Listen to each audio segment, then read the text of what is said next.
car, I said. She grabbed my hand, girls rescue, met the bar, witnessing. Tears fled the head, I'm waiting, I guess. She tweet, I guess she confess. She thinking less, not drinking less. Bathroom says, best it gets, spontaneous. I stereotype, put to rest tonight. Imagine, believe, and achieve, it works. Skyline as I rise like fireworks. Smell through the bat, don't touch my perk. Yo, hello everybody, and welcome to this edition of After the Storm, your OKC Thunder post-game analysis live stream. Man, the Thunder just didn't show up tonight, losing 93-118 at the hands of the Milwaukee Bucks. Kind of what we did not, I don't think anybody expected the Thunder to really not show up. I mean, everybody thought they would at least play a little bit or at least try to do something, but it did not happen tonight. We got off to a good start, especially Josh. I mean, he came out good, but, everybody else was just, and when we go over the stats, that will tell you exactly what happened. But the Thunder are now in second place in the West, dropping to 49-21. This team to me is just, I just don't understand. I know he's playing with lineups, but we're just small. We talked about it on the Unpopular Hour, how small this lineup is. You can't compete with the bigger teams with big lineups. You just absolutely can't do it. And when you try to do something like that, it's just it's extremely difficult to keep up, especially when you're loaded with, their guys, our guys, we have some talented guys, don't get me wrong. We have talented guys, but the problem is our guys are 6'7", okay, 6'8", and their guys doing the same thing are 6'9", 6'10", 6'11", doing the same thing. And, I was listening to a podcast the other day, and I'm just like, what are you guys talking about? They're talking about the Thunder, and, I'm just like, you guys really haven't watched our team. You just haven't. You haven't watched the Thunder. You watch glimpses here and there, but you don't watch. And the reason why I know that is because the commentary that you talk about, you're not really watching the team. So that being said, guys, if you want to comment on anything I'm saying in this short live stream deal, because normally when the Thunder wins by 20 or whatever and gets beat by 20, we don't really have a show. But that being said, search YouTube After the Storm OKC Thunder and like, subscribe, hit notifications. That way you guys can answer any questions, or if you you can comment on anything we're talking about, and it'll be right here on my screen. And then tomorrow, of course, on the Unpopular Hour, we'll be talking about the NCAA and how crappy my bracket is, how crappy a lot of people's brackets are. But anyway, search the Unpopular Hour, Matt Clark. And like I said, like, subscribe, hit notifications, and you can go ahead and comment on anything we do on the YouTube side of it, because I can see it when you do that. So if you want to go ahead and do that, I appreciate it. And like I said, tonight, After the Storm, OKC Thunder, and you'll be able to comment on anything we're doing and just give us things. So like I said, we started the game out with a good start. Josh got off to a tremendous start. But within, 17-11 with 6 minutes to go, you had SGA, J Will, Dort, J-Dub, and Hayward. And you brought Isaiah Joe in for Hayward, or J-Dub, which you usually do. And then it's 19-24, okay? 19-24 with 2 minutes to go with SGA, Isaiah Joe, Kaysen, K-Rich, and Hayward. And I'm sorry, Hayward is just not the guy. He is, I like Gordon Hayward. I used to love Gordon Hayward. But he's just not the same guy. He's just not. And he is on other teams but with us, he just doesn't fit into what we're trying to do. He doesn't fit in our flow. And you've got him out there with SGA instead of J-Dub. And, you broke up a great thing by breaking this guy in. Because like we said many times on the show, when you have SGA, Kaysen, Isaiah Joe, Wiggins, and Jay Will for a minute, and then Chet, when you have that group in there, and that's, like I said, SGA, Isaiah Joe, Kaysen, Wiggins, and Jay Will to start out, and you bring Chet in, that's your 5-6. That's when you roll. That's when you go, and you don't play those guys together anymore. You're playing Kaysen with J Dub. You're playing Wiggins with J Dub and not Chet, but not with SGA. And like I said, I see what the Thunder are doing. Yeah, y'all are fooling all these other people. You're not fooling me. I see exactly what the hell you're doing. I'm sorry. I see what the hell you're doing. It must be nice just to be a fan that's naive to what the insides and intricacies of defense and offense and what people are doing. It must be nice just to be naive about stuff like that and not really see it. But I, on the other hand, I'm not, and I see what you're doing and have been watching, and it's just frustrating as hell to me. Anyway, the Thunder ended up being down 22-25 at the end of the first half, first quarter. Then you have J-Dub, Chet, Wiggins, Josh, and Kaysen in the game. Your future starting five of what you're going to have, except Josh won't be in there. And I think you're going to replace Wiggins, but that's just me at some point, which I don't like. And I know Nathan Taylor does not like that at all. But we just had no answer for Giannis. And I was listening to because I don't like Bali. I don't like listening to those two dudes. I really don't. And so I was sitting there and listening to it, and there's nobody has the real answer when Giannis goes full speed. There's very few people that have an answer for him when he goes full speed.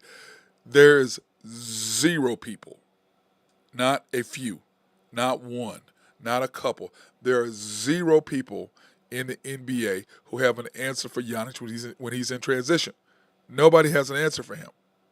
Not one person. You can't name a person who has can stop him one-on-one when he gets to going like a freight train and he's coming up full court. You can't stop him in transition. There's no one.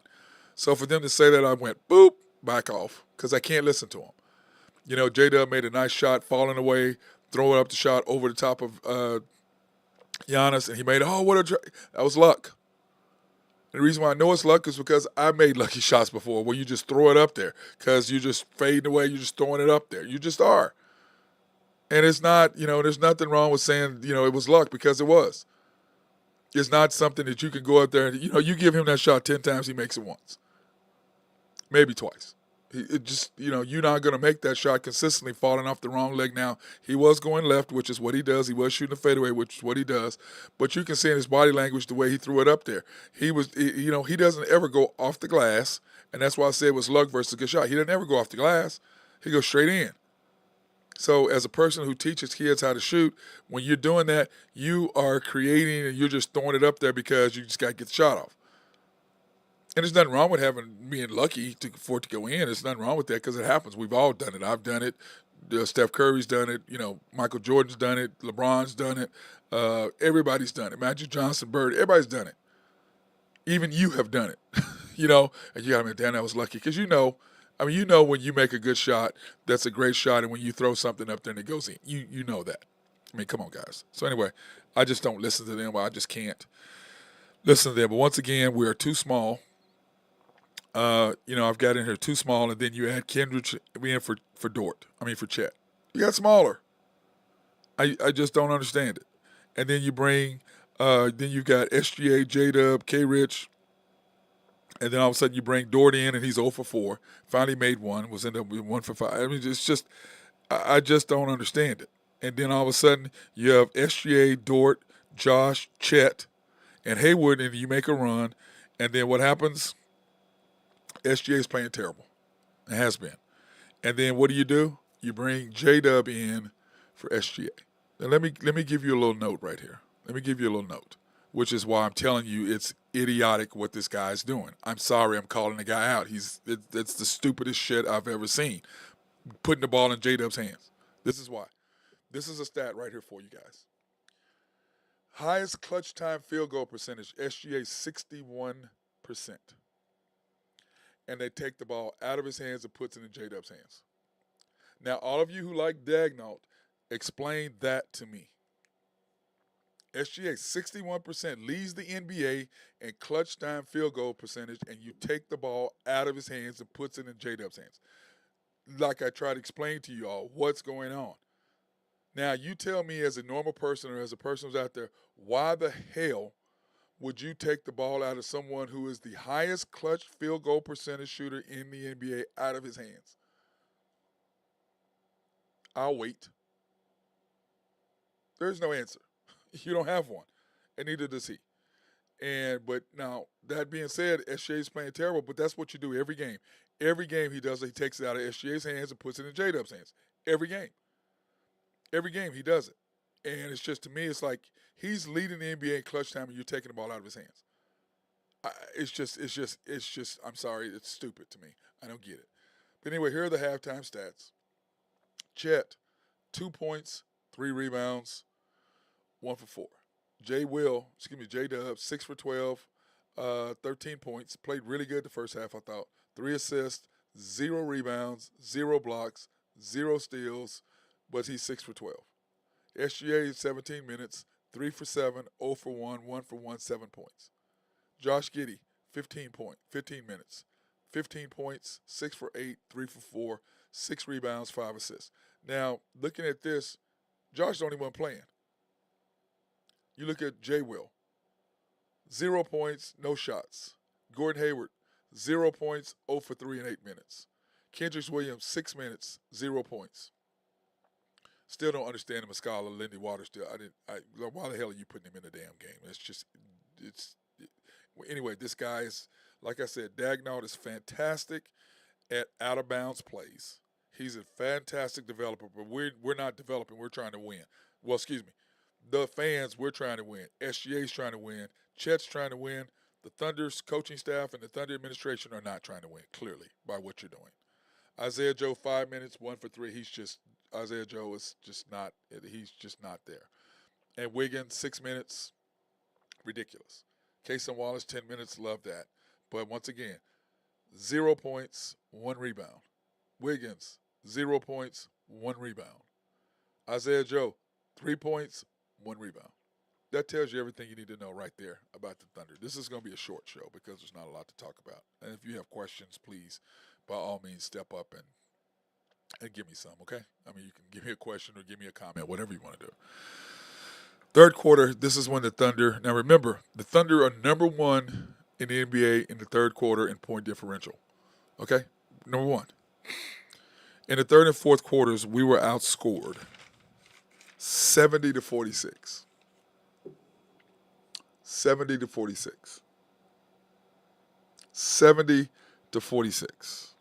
Including a 13-0 run to start this third quarter. SGA struggling. The Thunder were scoreless in the first 5 minutes. 0 for 14 for missed their first 14 shots. And, normally we're a third quarter team. And it has been. That's why we lead the league in third quarter. But, I mean, I'm just showing you right here.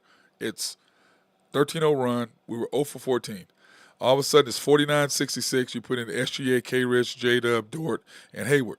Once again, no. Then all of a sudden, you're down 56-68, and you bring in SGA, Cason, Isaiah Joe, Chet, Hayward. Once again, where the hell is Wiggins? We talk about all year long, your best 5, when you make your runs, is SGA, Isaiah Joe, Cason, Wiggins, J. Will, and Chet. That's when you make your run. But instead, you're putting Gordon Hayward in those minutes. Now, you're trying to give him time to play in the playoffs and get him ready. I see that, but this is not, he doesn't fit with what we're trying to do. He just doesn't. I mean, he just doesn't. And like I said, the Thunder aren't trying to win. They're just not. And that's what the Athletic said, not me. And I didn't want to believe it, and I was frustrated by it, but the more I look at it, I just don't understand why you're playing Gordon Hayward so much. Like against the Pacers. Played 30 minutes, started. Why the hell is Gordon Hayward started? He's new to the team. He's not even in rhythm. How the hell are you going to put him out there against a team in a 50-50 game that you got to win? What the hell is that? Once again, the Thunder coaching staff and administration aren't ready to win. Not what I said, what the Athletic said, and I'm just going along with it. It's just unbelievable. But when you get outscored 34-17 in the third quarter, which is your best, it's just frustrating to me. It just really is. And then once again, end of the quarter, you take the ball out of SGA's hands and you put J-Dub in it. And I showed you the stat. He leads the NBA in clutch field goal percentage, and you take the ball out of his hands and put it in the hands of a guy who doesn't have the requisite skills to do it. Very frustrating for me. Very frustrating. But this is the reason why I don't like doing games like this, because there's just not a lot to talk about. You got your ass kicked. The Thunder got their butts whooped. That's all it is. Like there's nothing for me to say. There's nothing to talk about. I mean, they just got smashed. Just got smashed. And then excuse me. And then of course here are the final stats of the game, which is just here it is. 118-93. The Thunder dropped to 49-21. The Bucks are 46-25. The Bucks were 11 for 34 from three. The Thunder 10 for 43. I can't even believe. I don't even remember last time we shot 43 3-pointers. Thunder 37% for the game. Bucks 52. Thunder got out rebounded 57-38. That's 20 rebounds. Points in the paint. 26 differential points in the paint. Turnovers, they turned the ball over 16 times. We did 12. Bench got outscored by 13, but of course we played the fourth quarter with the bench pretty much. But the glaring stats are simple. 37% from the field. And it's not like the Bucks defense was great. We just missed shots that we normally make. We just missed shots after shot after shot. It just, it's just crazy. And when you look at, here is the box score for the game, and this will tell you everything you need to know. Chet, 1 for 10. SGA, 5 for 12. So just between SGA and Chet, you were 6 for 22, including 0 for 8 from 3. 6 for 22. Chet, what do you have? 6 points. I mean, I don't know what to tell you. 4 for 4 from 3. 6 points, 4 rebounds, no blocks. I don't know what to say. J-Dub in 29 minutes. 8 for 15, 18 points, played pretty good. But he only had, remember, 5 points in the second half. SGA, 5 points in the second half. So, I mean, it's just Josh is the only one that did anything, and he had 4 points in the second half. I mean, it's just J-Dub, 18 points, 3 rebounds, 4 assists, 1 steal. SGA, 12 points, 5 for 12 from the field, 0 for 3 from 3, 3 rebounds, 2 assists, 3 steals. Just a horrible night. Horrible. Josh Giddey played good, 19 points, 7 for 12 shooting, 4 for 6 from 3. I thought he came out, and I thought he played really well, 9 points, 8 assists, almost a triple-double. Lou Dort in 22 minutes, 7 points, 2 for 8, 1 for 6. He just kept shooting threes. Kept shooting threes. He was 0 for 4 at one point, made a 3, and then missed his last one. I just don't. I mean, it's just, you've got, at some point, you got to say, listen, this is not what we need from you at some point. And then, of course, Gordon Hayward in 14 minutes, 0 points, 0 for 3, 0 for 1. And he's really a good player. He just doesn't fit in with what the Thunder are doing. He just doesn't. It's clear. And they're going to keep playing him until he fits in, I guess. I don't get it. Kendrick Williams. 2 for 7, 2 for 2, 6 points. But I thought he played really well. 4 rebounds, 2 assists, 1 steal. I thought he played pretty good. I really did. Muscala. I don't understand why he's even on the team. I don't know why I say he's even coming off the bench. No, he couldn't play for anybody else, and now you got him coming off the bench. I don't understand it.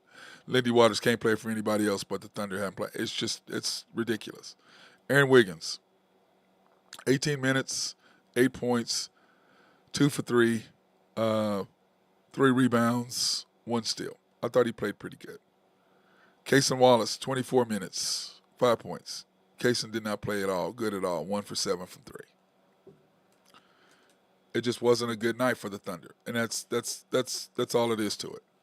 I want to take this opportunity to thank our sponsors, Collaborative Logic, for keeping us up and running. I want to thank these guys. Russell Williford is amazing. If you need computers, software, or website design, they are the people to go see. And the thing that I love about them is they can come in and remote in. And unless your computer has to be fixed by, somebody has to take it in and get it fixed, these guys are great for your software because they can remote in and fix whatever problem you got. In fact, tomorrow, they've got a remote in and fix some stuff for me. So hit our guys up at Collaborative Logic. SRB, if you have needs for engineering, surveying, and planning, hit my guy Mark Long up. He is the dude for that at Smith Roberts Baldwin Water. He is the man for that. Get our guys up. They love, love, love to be behind the scenes. YNB, family owned and operated since 1912. They are the bank that makes things happen. They're an equal housing lender, a member of the FDIC, proud sponsor for us to go out and support women, minority, and black-owned businesses in the OKC area. You can pre-qualify online at www.ynbok.com. That's www.ynbok.com, or go into the main bank at any of their locations. The main bank at 401 Elm in downtown Yukon, YNB East, which is off the Parkway and 66 or 39th Expressway, YNB Mustang, located 218 North Mustang Road, YNB Parkway, which is off Garth Brooks and I-40, can't miss it, right in front of the hospital. Then, of course, YNB Peoples, located in Bethany on 23rd between Rockwell and MacArthur. And, of course, our latest sponsor is Shelter Insurance, the Mark Pemberton Agency, located at 4609 Southeast 29th in Dale City, America, 405-670-2424. Open Monday through Thursday, 9 to 5, Fridays, 9 to 1, closed Saturdays and Sundays. Proudly serving the Middale area since 1982. Go see those guys. They are fantastic, and we appreciate them and their sponsorship. So, but anyway, like I said, the Thunder this was a no-show. I mean, it just was.